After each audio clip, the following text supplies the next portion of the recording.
Hey guys, 4ShotBot here. Welcome back to another video. I just want to say before we get into this story today, I think that you guys are probably going to like this story. It's going to be multiple parts. I'm not sure exactly how many. I guess we'll see when that time comes, as these stories just started getting released. But I think that you guys should really check them out and support MaggiePie_Quill, as I do really enjoy these stories, and I hope you guys do as well. And if you do, please check them out. And now we'll get into the story. If three boys try to sell you candy at Emeldahm Station, don't talk to them. Part 1 by MaggiePie_Quill. I first saw them on my way home from work. I worked as a front desk clerk at a small hotel on weekdays from 7 p.m. to midnight. Once my shift was over, I walked to the subway station and took the last train that pulled in every night at 12:30. We were on the outskirts of the city, where the nights were quiet and sparsely populated, so usually I found the station deserted. Given that, I was a little surprised when I walked down the broken escalator into the arched underground and saw three little boys sitting on the tilted floor by the turnstiles. By the looks of it, they were maybe 10 years old at most. Two of them wore white shirts and khaki shorts with suspenders, like they were ready for the first day of school. And the last one wore dirty jeans and a yellow t-shirt that was 2 sizes too large for him. They appeared to be playing a game with chips of brick. Make-believe, maybe. As I approached, all three of them perked up and turned towards me. "Mister," one of the boys in suspenders said. He pulled himself to his feet, brushed aside the mane of blonde hair cascading down his face, and scampered up to me. Then he pulled something from his pocket and thrust it up to my face. "Would you like to buy candy?" I stared down at the roll of Smarties in his hand. The two other boys got up and joined their friend.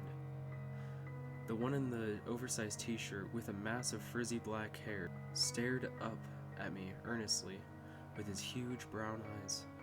The pale boy in suspenders just looked at me expectantly. I looked around. It was far too late for these little kids to be out and about.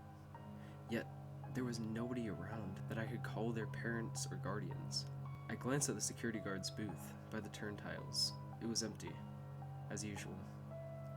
"They're delicious," the boy in the oversized shirt said. "Only 50 cents. "No thanks," I said, beginning to turn away. The blonde boy pouted. "Why not?" "I'm not carrying any cash," I said. "I'm sorry." I brushed past the boys, produced my transit card, and touched it to the card reader on the turnstiles. The reader emitted a short beep, letting me through. "Liar!" I looked back. The blonde boy was staring at me. His brow was furrowed, half scowling, half disappointed. And then the corners of his mouth twisted up in a grin. All the lights in the station blinked out. Total darkness swallowed the underground, and with it, a rush of cold.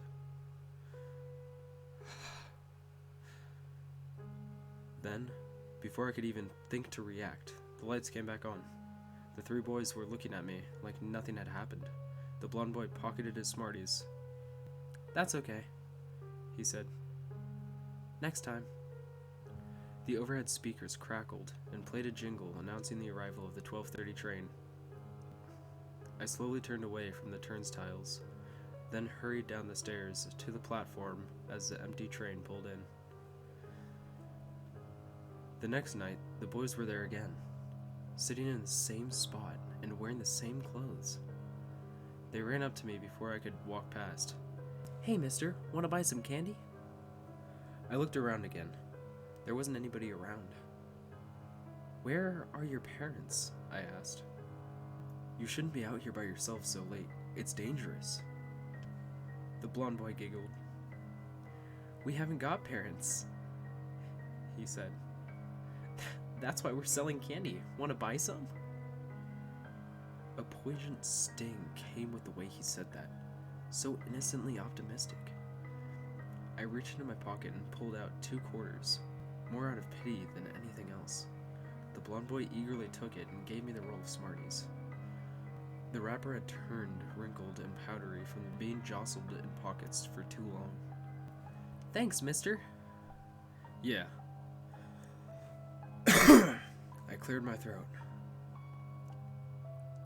Stay safe, okay? The boy in the oversized shirt smiled. He's nice. With the candy dealers appeased, I passed through the turnstiles and walked down the stairs. As I approached the platform, the lights flickered overhead. An inexplicable chill went down my back. I glanced behind me, up the stairs, in the starkly lit archway, to the upper level. I could swear I saw 3 silhouettes that turned into 2 as I blinked. The familiar jingle echoed through the platforms. I turned and resumed walking down the stairs, the roll of Smarties bobbing in my pocket.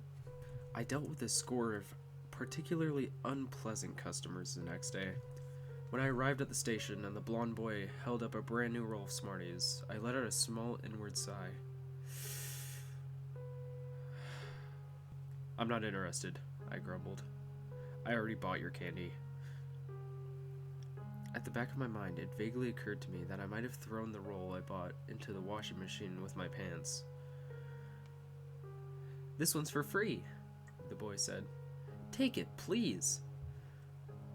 I muttered something unintelligible even to me and pushed through the turnstiles. Wait, mister.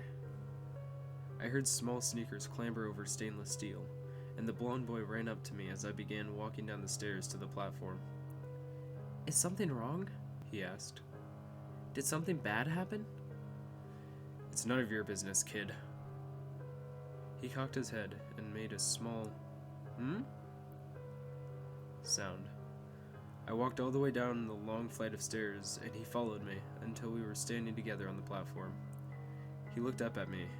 He had green eyes that shone brightly in the ugly gray station. What's your name, mister? I let out a sigh. Jacob. That's a pretty name, he said. I'm Percy. Back over there are Aaron and Dominique. I nodded, absently. We stood in the silence for a few moments. Then Percy reached up and stuck his roll of Smarties into my pocket. You can have that, he said. Make sure you eat them this time, okay? I looked down at him, momentarily confused, because he couldn't have known I discarded the candy he sold me the night before. At that very moment, far down the empty platform behind me, a section of the lights blinked out. When they came on, a small figure was standing underneath them. His frizzy dark hair was a spot of black in the light. My eyes widened. I shifted my feet. Percy grinned. That's Aaron, he said. And Dominique. Dominique's all around us. What? I swallowed hard. What do you mean? It means we're watching, Jacob. In an instant, Percy's smile turned cold. It was a terrifying thing seeing the childlike playfulness drain from his eyes. Goosebumps spread up my arms. The lights flickered, and further down the platform, the shadow of Aaron disappeared. The speakers crackled, and the jingle began to play. Let's play together, Percy said, softly. We'll have so much fun. A cold draft streamed through the platform, and, with a muted roar, the train blasted out of the tunnel into the station. Percy turned and watched the blur of cars passing by, his mane of hair whipping across his face, until the wheels screeched on the tracks, and the train slowed to a stop. The automatic doors slid open into a row of empty cars. Percy looked up at me and smiled sweetly. Bye-bye, Jacob, he said. See you tomorrow.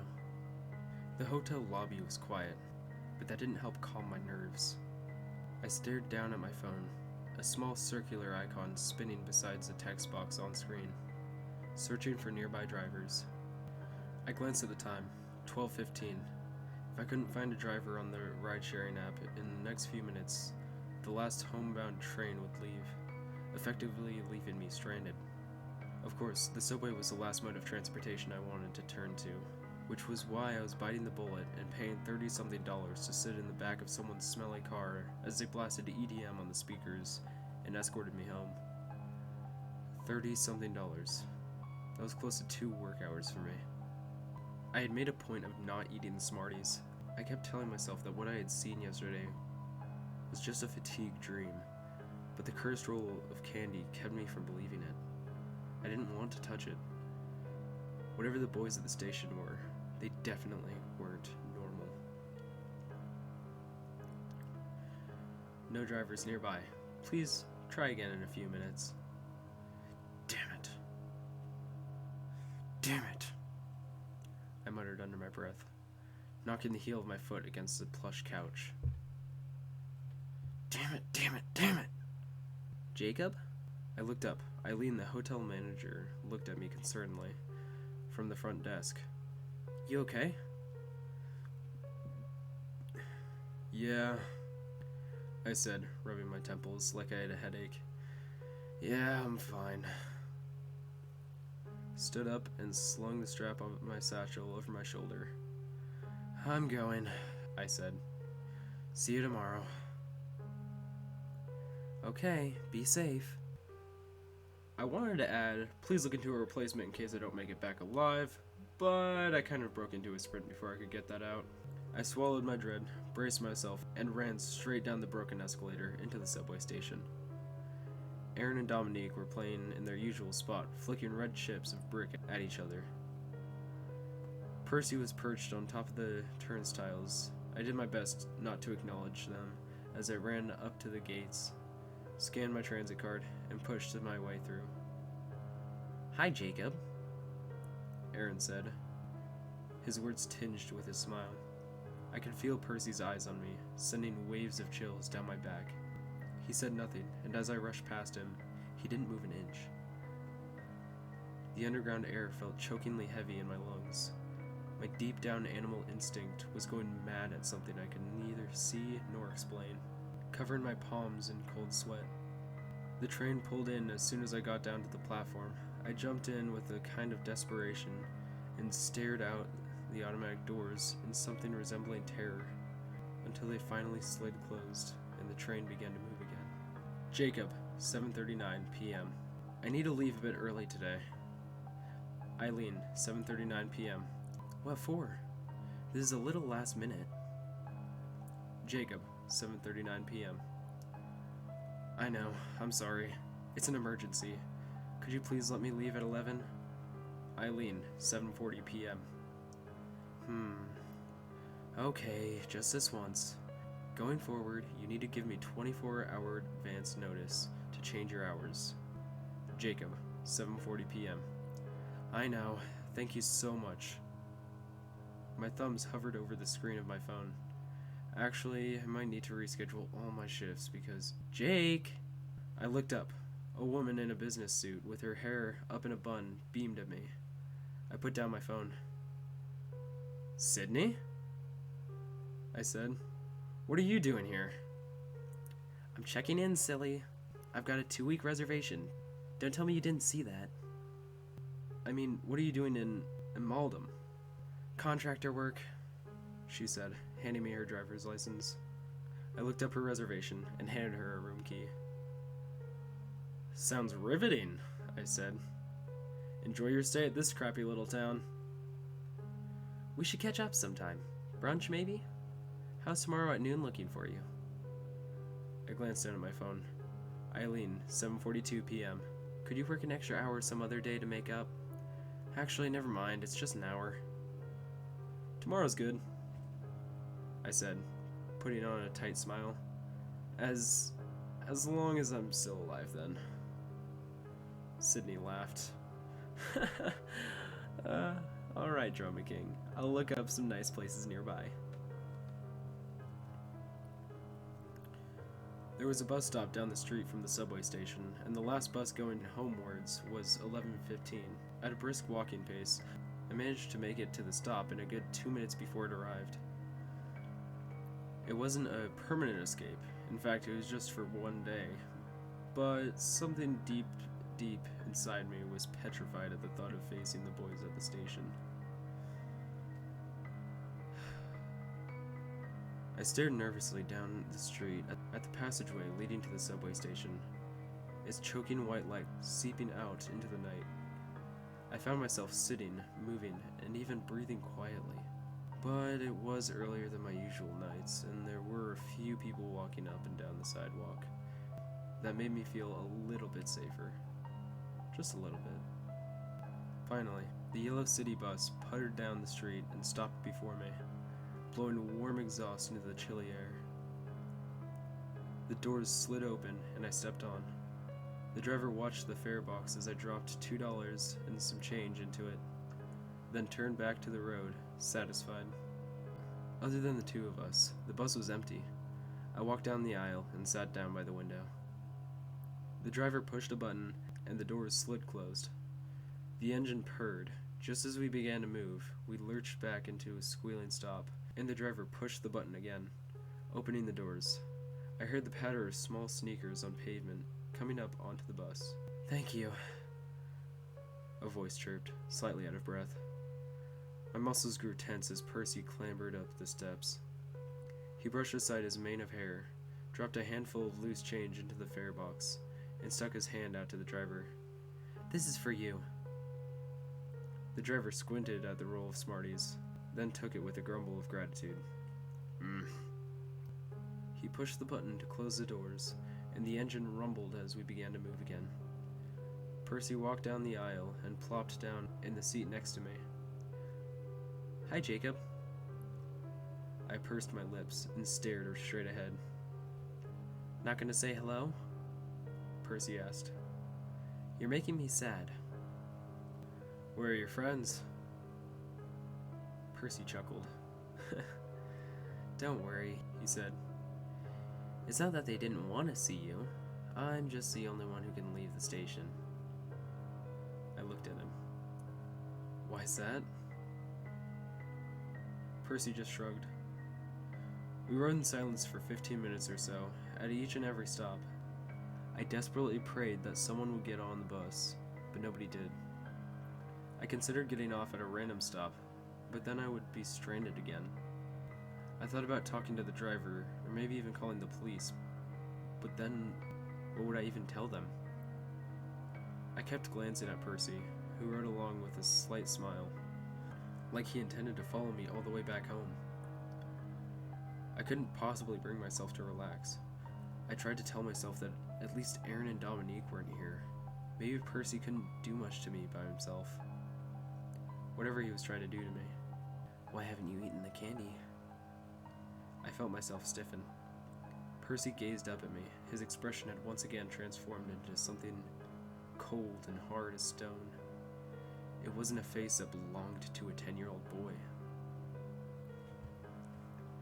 I swallowed.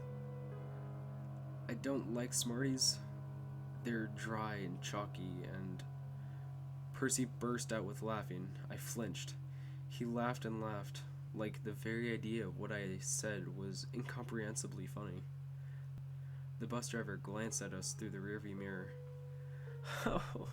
Oh, Jacob," Percy said, wiping his eyes. "You're such a bad liar. Don't you know that lies rot your soul?"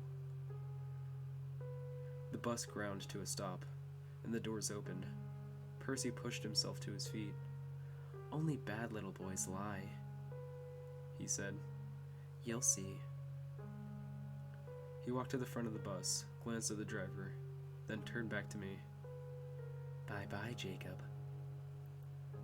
He got off the bus, and the doors closed. I felt the tension permeating my body relax. Just a bit. We drove in silence again, and as the abject terror faded, fatigue began to overtake me. I caught myself dozing off once or twice as familiar neighborhoods began to pass by the windows. Somewhere along the line, we had taken a turn into an alleyway that could barely fit the bus. The world outside the window blurred in and out of focus as I drifted in and out of sleep. But somewhere at the back of my mind, something told me this wasn't right. I pried my head off the headrest and peered out the window as uneven concrete walls scraped the sides of the bus. I looked at the rearview mirror, at the bus driver and the discarded Smarties wrapper in his cup holder. I looked out the windshield, and there was no way the bus could make it to the next right turn. And straight ahead was a brick wall of a warehouse complex. "Sir?" I said. "Sir, where are you going?" Without stopping, the driver turned around in his seat to look at me. He smiled, a cold smile, exactly like Percy's. When he spoke, his deep, gravelly voice warped into the sing-song of a child. Bye-bye, Jacob. The driver slammed on the gas pedal, and the bus roared, barreling towards the brick wall ahead. I couldn't breathe. Before I could try to get out, before I could brace myself or even scream, there was a deafening crash.